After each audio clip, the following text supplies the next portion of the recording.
President Trump says he is strongly considering a plan to move detained migrants into so-called sanctuary cities to punish political rivals who've opposed his immigration policies. The president, who spoke to reporters during an event at the White House, had this message for leaders who buck his policies. They want more people in their sanctuary cities. Well, we'll give them more people. We can give them a lot. We can give them an unlimited supply.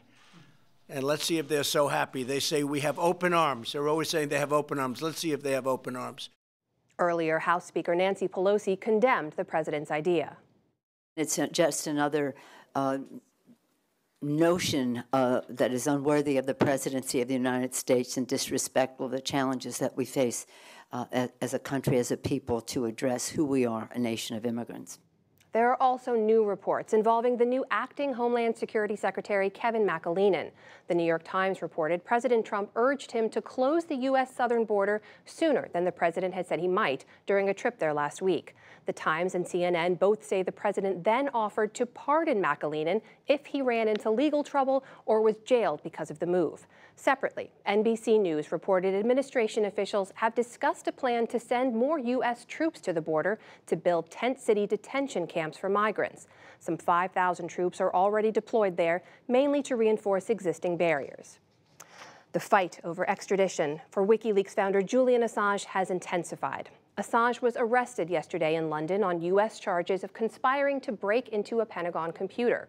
Today, Britain's opposition Labour Party urged its government not to extradite him to the U.S. On Twitter, Labour leader Jeremy Corbyn said Assange is being targeted for, quote, exposing evidence of U.S. atrocities in Iraq and Afghanistan. His party spokeswoman for domestic affairs echoed those concerns before Parliament. It is this whistleblowing activity into illegal wars, mass murder, murder of civilians and corruption on a grand scale that has put Julian Assange in the crosshairs of the US administration. Assange had lived in Ecuador's embassy in London since 2012 until the country revoked his asylum yesterday.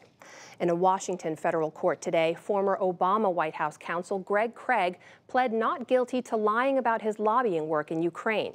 The investigation stemmed from special counsel Robert Mueller's probe into former Trump campaign chair Paul Manafort's Ukraine lobbying.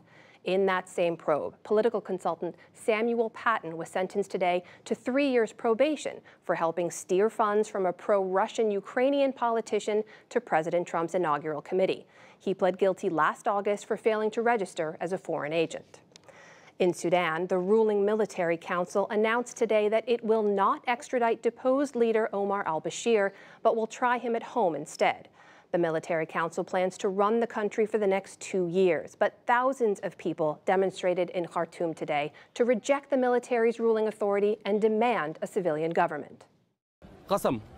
The head of the military is acting under which constitution? We don't know what this constitution is because they canceled the constitution and they stopped all government sectors.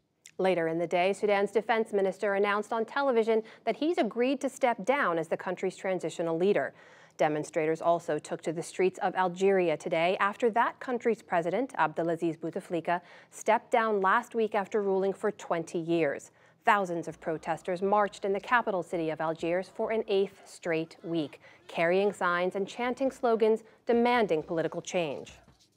Florida prep school administrator Mark Riddell pled guilty today in Boston federal court to taking entrance exams for students in a massive college admissions bribery scheme. Prosecutors said the 36-year-old Harvard graduate was typically paid $10,000 per test. Riddell could face up to 20 years in prison and a $250,000 fine. Georgetown University, meanwhile, could become the first college in the nation to mandate reparations for descendants of former slaves sold off to pay for the school's debts. Its undergraduate students voted yesterday to increase tuition by about $27 per semester for the fund. The referendum still requires the approval of the university's board of directors before it'll take effect.